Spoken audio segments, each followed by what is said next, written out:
aku jalan ya. Ya. Nah, Kak Mati. Jelas ya. Ya. Ikutan main dong. Lah, caturnya kok nggak berantakan sih? Ya dong, ini kan papan catur ajaib, namanya Magneto. Makanya Ari, kalau ada orang lagi main jangan iseng. Aku bingung deh. Di rumah, ibuku menempelkan kertas di kulkas, tapi tidak memakai lem. Ibuku menjawab memakai magnet. Dan sekarang papan catur ini aku angkat, tidak jatuh juga. Dia bilang pakai magnet juga. Magnet itu apa sih? Kamu kalau mau nanya magnet sama aku, tapi kalau mau dijawab sama Fadil dan Dea. Kirain yang mau jawab kamu. Arik, magnet memiliki dua kutub, yaitu kutub utara dan kutub selatan. Jika kutub tidak senama didekatkan, maka akan terjadi gaya saling tarik-menarik. Contohnya, pada catur ini. Tetapi, jika kutub senama didekatkan, maka akan terjadi gaya tolak-menolak. Bagaimana, Arik? Apakah kamu sudah mengerti tentang magnet? Oh, aku sudah mengerti sekarang tentang magnet.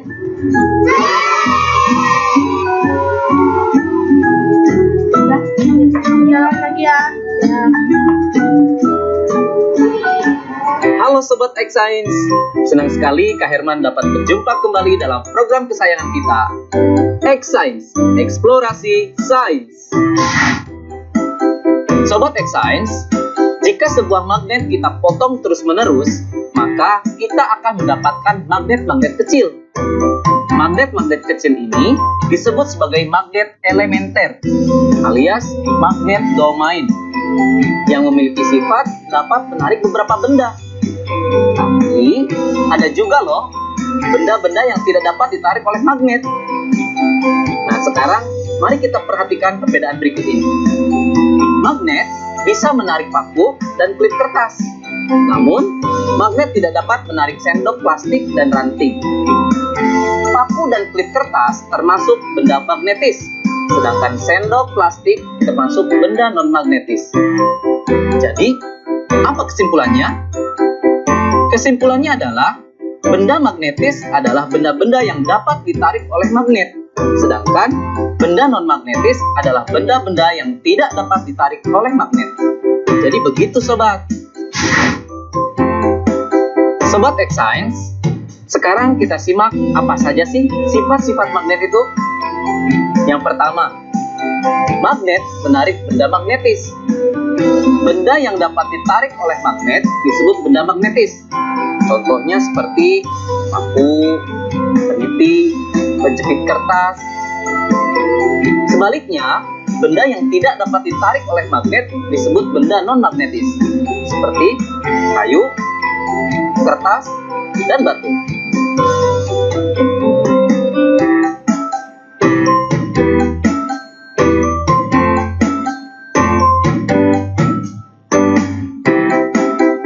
Sifat yang kedua adalah magnet mempunyai dua kutub. Biasanya disebut kutub utara dan kutub selatan. Jika kita mendekatkan kutub-kutub yang senama, maka magnet tersebut akan saling tolak-menolak. Sebaliknya, jika kita mendekatkan kutub-kutub yang tidak senama, maka magnet tersebut akan tarik-menarik. Loh, kok bisa ya Sobat X-Science? Ternyata hal ini terjadi karena arah gaya magnet keluar dari kutub utara masuk ke kutub selatan. Sifat yang ketiga, gaya tarik magnet paling kuat terletak di bagian kutub magnet. Garis medan magnet secara alami berkumpul bersama di ujung magnet. Bagian ujung magnet ini disebut sebagai kutub magnet. Karena garis gaya magnet berkumpul di ujung magnet, gaya tarik paling kuat terletak di bagian kutubnya. Yang terakhir, gaya magnet dapat menembus benda tertentu. Kekuatan gaya tarik magnet ditentukan oleh ketebalan benda yang menjadi penghalang antara magnet dengan benda magnetisnya, dan jarak antara magnet dengan benda magnetis tersebut. Bagaimana? Menyenangkan bukan belajar sains? Dengan belajar sains, kita menyadari akan kekuasaan Tuhan Yang Maha Esa yang telah menciptakan magnet lengkap dengan keunikan sifat-sifatnya. Sehingga kita dapat menggunakannya untuk kehidupan dan dapat menambah rasa syukur kita. Saatnya kita bernalar. Yuk, mari kita bernalar ya. Ada satu magnet batang T, U, dan dua batangan benda yaitu P, Q, dan RS. Dua batang benda P, Q, dan RS didekatkan pada magnet TU. Hasilnya ditunjukkan pada tabel berikut ini.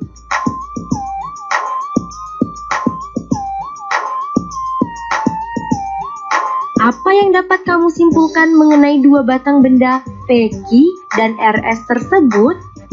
Coba jelaskan.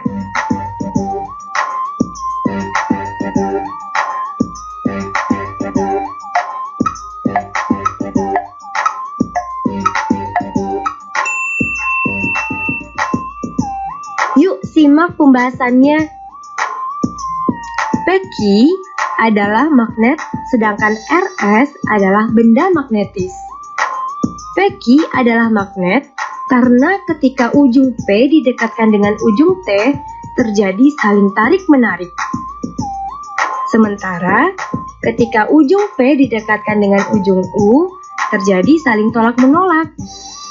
Begitupun ketika ujung Q didekatkan dengan ujung T, terjadi saling tolak-menolak. Sementara ketika ujung Q didekatkan dengan ujung U, saling tarik-menarik. RS adalah benda magnetis karena ketika semua ujung batang didekatkan ke ujung magnet TU, terjadi saling tarik-menarik.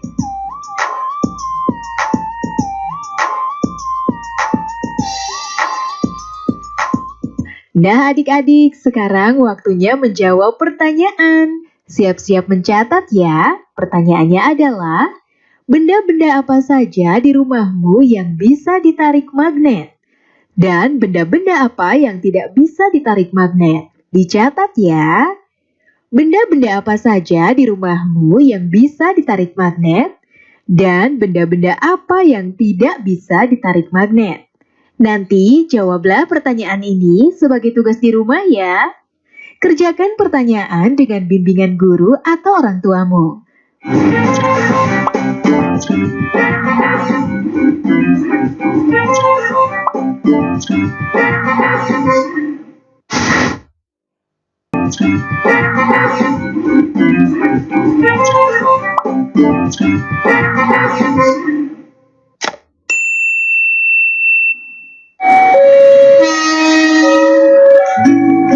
Halo Sobat X-Science, siapa di sini yang tidak tahu kereta api? Pasti udah pada tahu kan? Kereta api masih memanfaatkan roda dengan rel sebagai lintasannya, sehingga ketika kereta api melintas pasti akan menimbulkan kebisingan. Tapi apa jadinya ya jika laju pergerakan kereta api ini dipadukan dengan aplikasi dari sifat-sifat magnet? Apakah mungkin manfaat dan sifat-sifat magnet dan kereta api dapat disatukan? Bakal jadi apa ya? Penasaran kan? Yuk mari kita simak penjelasan narasumber berikut. Halo Sobat X-Science, kembali lagi dalam program kesayangan kita, X-Science, Eksplorasi Sains. Sobat X-Science, kalian tahu nggak sih apa itu kereta maglev? Dalam bahasa Indonesia, kereta maglev disebut dengan kereta levitasi magnetik, atau sering juga disebut dengan kereta magnet.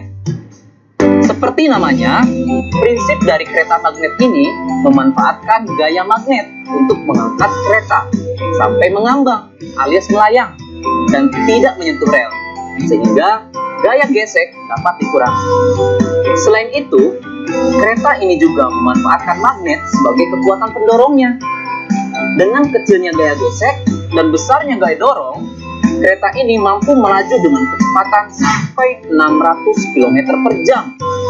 Jauh lebih cepat dari kereta biasanya. Luar biasa ya kekuatan magnet jika dimanfaatkan pada kereta. Nah, sekarang bagaimana jika diterapkan pada bidang yang lain ya? Saatnya kita seru-seruan bereksperimen dengan menggunakan magnet, yaitu pensil melayang. Loh, kok bisa pensil melayang? Pasti penasaran bukan? Yuk kita mulai. Terima kasih Kak Herman. Alat dan bahan yang dibutuhkan pada eksperimen ini adalah sebagai berikut: pensil, magnet berbentuk ring, karet alat. Langkah-langkahnya adalah sebagai berikut. Tempatkan 4 magnet berbentuk ring pada kasur karet. Upayakan kutub yang menghadap ke permukaan senama dengan kutub magnet yang dipasang nantinya pada pensil.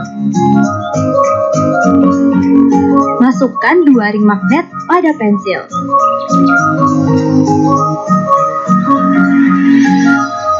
Tempelkan pensil pada sandaran kasur karet. Seketika pensil melayang. Nah, kok bisa sih? Sekarang, mari kita amati yang terjadi. Wah, pensilnya melayang. Seru sekali ya, sobat.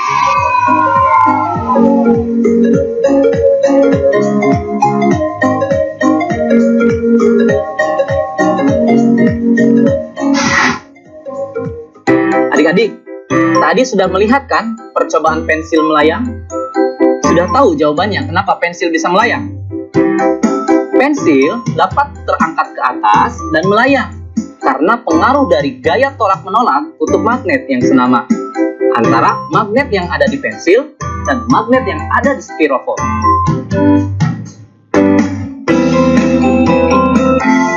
Nah, sekarang selamat mencoba di rumah ya.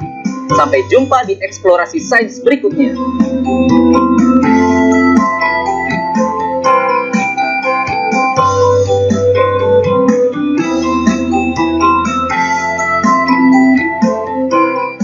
Nah adik-adik, menarik ya penjelasan Kak Herman.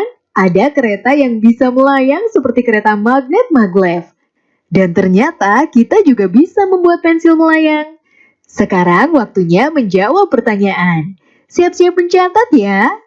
Pertanyaannya adalah, bagaimana kereta magnet maglev menggunakan gaya magnet? Dicatat ya, bagaimana kereta magnet maglev menggunakan gaya magnet? Nanti jawablah pertanyaan ini sebagai tugas di rumah ya. Kerjakan pertanyaan dengan bimbingan guru atau orang tuamu.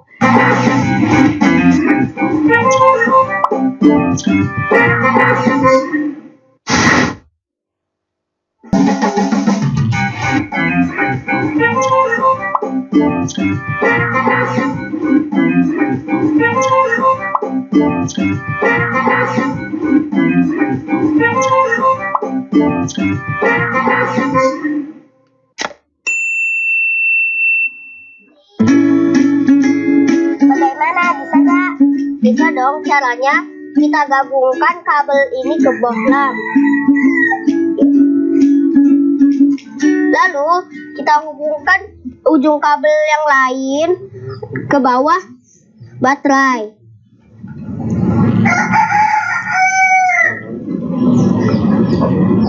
Jadi deh. Ya. Kalian lagi apa sih?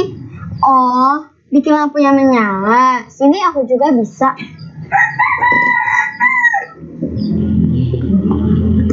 Lihat ya. Simsalabim, menyala. Wah, kok tidak menyala? Pantas kau lupa.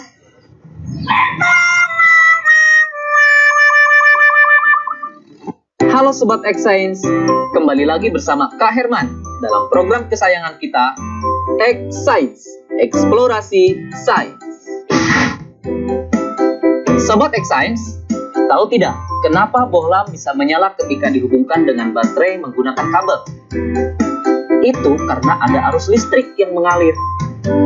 Nah, arus listrik itu mengalir dari kutub positif ke kutub negatif, atau dari tegangan yang lebih tinggi ke tegangan yang lebih rendah. Bagaimana ya dengan larutan? Bisa tidak menghantarkan listrik? Baik adik-adik, kita buktikan yuk dengan eksperimen.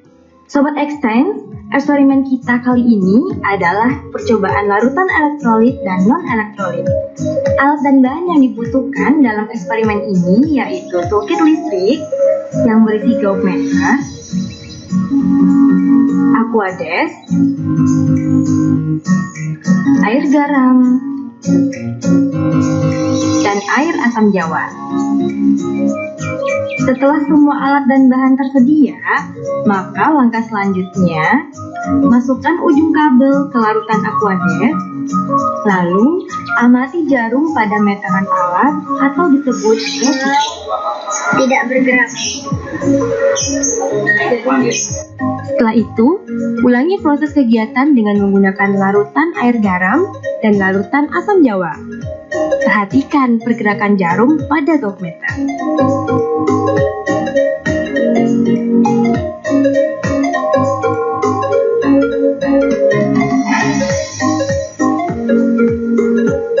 Isilah tabel berikut ini dengan memberi tanda checklist pada kolom yang sesuai.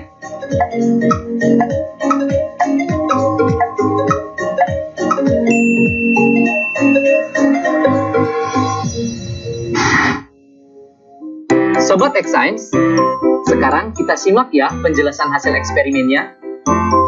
Ternyata ada dua macam larutan berdasarkan kemampuannya dalam menghantarkan arus listrik. Larutan yang tidak menghantarkan arus listrik disebut larutan non-elektrolit. Sementara larutan yang bisa menghantarkan arus listrik disebut larutan elektrolit. Kok bisa demikian ya adik-adik? Begini, kakak jelasin ya. Larutan non-elektrolit tidak dapat menghantarkan arus listrik karena di dalamnya tidak ada ion. Contohnya air Aquades atau air murni. Makanya tadi dalam percobaan jarum pada gauge-meter tidak bergerak. Sekarang bagaimana sih larutan yang dapat menghantarkan arus listrik? Larutan elektrolit terbentuk dari terlarutnya senyawa elektrolit dalam peralut air, di mana senyawa itu terurai sempurna membentuk ion positif atau disebut kation dan ion negatif atau disebut anion. Pada saat arus listrik melewati larutan elektrolit, ion-ion dalam larutan menghantarkan arus listrik, seperti layaknya dalam kabel. Nah, Sobat X-Science, sekarang kita lihat larutan garam dan larutan Aquades. Jarum pada gauge-meter bergerak pada larutan air garam. Ini menunjukkan kalau air garam dapat menghantarkan arus listrik. Kenapa bisa demikian? Garam atau NaCl ketika larut dalam air, garam tersebut akan terurai menjadi ion-ion, yaitu ion Na+ dan ion Cl-, yang kemudian mereka terurai, berpencar saat di dalam air. Begitu penjelasannya adik-adik. Menyenangkan bukan belajar sains? Nah adik-adik, dari tayangan tadi kita belajar kalau air garam dan air asam jawa bisa mengantarkan arus listrik. Sekarang waktunya menjawab pertanyaan. Siap-siap mencatat ya. Pertanyaannya adalah, kenapa air garam bisa mengantarkan arus listrik? Dicatat ya, kenapa air garam bisa mengantarkan arus listrik? Nanti jawablah pertanyaan ini sebagai tugas di rumah ya. Kerjakan pertanyaan dengan bimbingan guru atau orang tuamu. Sekarang adik-adik belajar di rumah aja bersama Kak Herman hanya di TVRI. Adik-adik ingat selalu untuk mencuci tangan dan menjaga kesehatan untuk mencegah penyebaran COVID-19. Sampai jumpa lagi.